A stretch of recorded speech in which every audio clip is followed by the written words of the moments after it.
नमस्कार, एक बार फिर स्वागत है आपका मेरे मूवी रिव्यू के सेगमेंट में और मैं हूं आपके साथ दीक्षा राठौर। तो Ranbir Kapoor starrer film animal 2023 की मोस्ट अवेटेड फिल्मों में से एक थी। फाइनली आज ये फिल्म सिनेमाघरों में पहुंच चुकी है। फिल्म के ट्रेलर रिलीज के बाद से ही इसका क्रेज लोगों के सिर चढ़कर बोल रहा था और इसके रिलीज का बेसब्री से इंतजार किया जा रहा था। फाइनली अब जब ये फिल्म सिनेमाघरों में रिलीज हो चुकी है और रिलीज से पहले ही इस फिल्म ने लगभग 6 से 7 करोड़ की कमाई भी कर ली थी, क्योंकि इसकी जमकर एडवांस बुकिंग हो रही थी। तो फर्स्ट डे एनिमल को देखने के लिए सिनेमाघरों में भी ऑडियंस की भारी भीड़ नजर आ रही है। इसी के साथ फर्स्ट डे फर्स्ट शो देखने वाले लोगों ने फिल्म का सोशल मीडिया पर रिव्यू शेयर करना भी शुरू कर दिया है। तो चलिए मैं भी आपको इसका रिव्यू दे देती हूँ।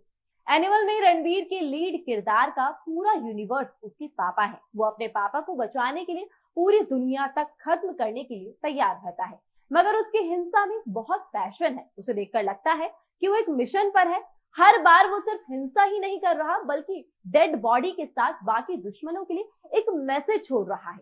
वो अपने पापा पर हमला करने वालों को खत्म तो कर देना चाहता है, लेकिन एक हद के बाद लगता है कि मारना उसका टारगेट ही नहीं है। उसे हिंसा में स्वाद आ रहा है। वो सिर्फ सामने वाले का खून नहीं बहाता, उसकी हर हत्या बर्बरता की एक पेंटिंग है जो वो अपने पिता को गिफ्ट कर रहा है। फिल्म की कहानी रणबीर के बचपन से शुरू होती है, जहां वो पापा के प्यार के लिए तरसता हुआ बच्चा है। उसकी जवानी भी इसी वैलिडेशन की भूखी है। वो बचपन से ही तय किए चल रहा है कि पापा के लिए प्यार को उस लेवल पर ले जाएगा जो किसी ने सोचा भी नहीं होगा। वो इस खूंखार मिशन पर है और उसके जीवन में बाकी सब कुछ इस मिशन का पैरेलल डैमेज है।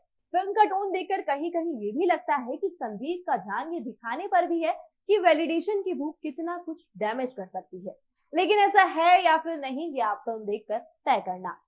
वहीं इस फिल्म में सबसे दिलचस्प चीज ये है कि पापा के प्यार के भूखे इस लड़के का नाम इंटरवल तक रिवील ही नहीं किया गया। सब उसे बलबीर सिंह यानी अनिल कपूर का बेटा बुलाते रहते हैं। तो नाम क्या है ये भी फिल्म में देखना ही बेहतर होगा, क्योंकि इस नाम को रिवील करने के लिए संदीप ने एक बहुत शानदार इंटरवल ब्लॉक तैयार किया है। स्कूल में पढ़ने वाला ये लड़का कॉलेज में पढ़ रही अपनी बहन को प्रोटेक्ट करने के लिए जो करता है, वहीं से साफ हो जाता है कि उसके क्या रंग ढंग है। कोई हैरानी नहीं होती जब अनिल कपूर अपनी पत्नी को बोलते हैं कि हमने क्रिमिनल पैदा किया है। इस लड़के की लव स्टोरी भी बहुत अनोखी है। गीतांजलि यानी रश्मिका मंदाना उसे बचपन से भैया बोलती आ रही है। लड़के ने उसे पहली बार देखा ही उसकी एंगेजमेंट के दिन है, फिर भी प्रपोज ऐसे करता है कि आप हंस पड़ेंगे। हालांकि उसका लॉजिक घटिया भी लगता है। प्रपोजल में हेल्दी बच्चे पैदा करने की कैपेसिटी पर बात करने के बाद भी गीतांजलि अपनी पहले एंगेजमेंट तोड़कर उससे शादी के लिए तैयार हो जाती है। पापा से नफरत ही पा रहा बलबीर सिंह का बेटा अमेरिका चला जाता है। पापा पर हमले की खबर देखकर स्वास्तिक स्टील्स का वारिस वापस लौटता है और वादा करता है कि जिसने हमला किया है उसका गला अपने हाथ से काटेगा। मेन कहानी इतनी ही है, मगर संदीप बीच बीच में आपका ध्यान इस लड़के की मानसिकता पर दिलाते रहते हैं। उसका बर्ताव दिखाने वाले कई सीन्स मिलते हैं जो परिवार, शादी, सेक्स, अंडरवेयर के फैब्रिक जैसे अलग अलग टॉपिक पर उनके एनिमल के विचार को दिखाते हैं। इस फिल्म में कुछ मोमेंट तो मजेदार है, आपको हंसी आएगी, लेकिन कुछ बहुत अजीब भी है। 3 घंटे 21 मिनट लंबे फिल्म में फर्स्ट हाफ लगभग 2 घंटे लंबा है, लेकिन संदीप ने यहाँ अपने किरदारों को डेवलप करने में पूरा वक्त लिया है।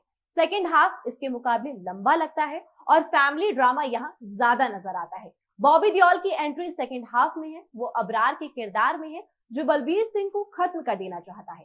जब हीरो की मर्दानगी ही फिल्म में इतनी भयानक है, तो विलन कैसा होगा ये बॉबी देओल की एंट्री पर पता चल जाता है। 2 शादियां और 8 बच्चे के बाद अबरार तीसरी शादी करते हुए फिल्म में एंट्री लेता है, लेकिन एंट्री सीक्वेंस के बाद बॉबी सीधा फाइनल फाइट में मिलते हैं।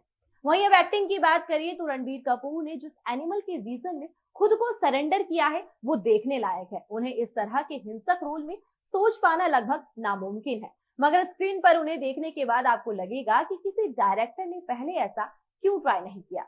उनके एक्सप्रेशन, आंखें, बॉडी लैंग्वेज सब कुछ इस किरदार को उतना ही भयानक बनाते हैं जितना शायद स्क्रिप्ट लिखते वक्त संदीप ने सोचा भी नहीं होगा। एनिमल को रणबीर की करियर की सबसे बेहतरीन परफॉर्मेंस भी कहा जा सकता है। वहीं रश्मिका मंदाना ने जिस तरह शब्द चबा चबा कर अपने डायलॉग बोले हैं, उससे कहीं कहीं पर उनकी बात समझने पर एक्स्ट्रा जोर देना पड़ता है, मगर ओवरऑल उनकी परफॉर्मेंस भी बहुत सॉलिड है। कुछ सीन्स में जहां उन्हें रणबीर की पत्नी के रोल में उन पर दम दिखाना होता है, वहां उनका काम चमकता है। अनिल कपूर भी अपने किरदार में जच रहे हैं और एंड के सीक्वेंस में उन्हें रणबीर के साथ देखने में मजा आता है। फिल्म में बॉबी देओल का किरदार बोल नहीं सकता, लेकिन इस लिमिटेशन को बॉबी ने अपनी ताकत में बदला है और उन्हें देखना एक तगड़ा एक्सपीरियंस है। हालांकि उनका स्क्रीन टाइम फिल्म में थोड़ा और ज्यादा होता तो जनता और एंजॉय करती। साथ ही सपोर्टिंग किरदार भी फिल्म की कहानी में पूरा कंट्रीब्यूशन देते हुए नजर आते हैं। तो कुल मिलाकर एनिमल उस वादे को तो पूरा करती है जो संदीप रेड्डी ने अपने दर्शकों से ट्रेलर के जरिए किया था। सेकेंड हाफ से फिल्म की लंबाई थोड़ी खिंची हुई लगती है, मगर इस तरह का विस्फोटक वायलेंट एक्शन देखने जाने वालों के लिए फिल्म एक तगड़ी ट्रीट है। लोग फिल्म को देखने के बाद इसकी जमकर तारीफ कर रहे हैं और बॉक्स ऑफिस पर यह फिल्म धमाल मचा रही है। तो आप चाहे तो इस फिल्म को जरूर देख सकते हैं। तो अभी के लिए इतना ही। जल्द मुलाकात होगी आपसे एक और नई मूवी रिव्यू के साथ।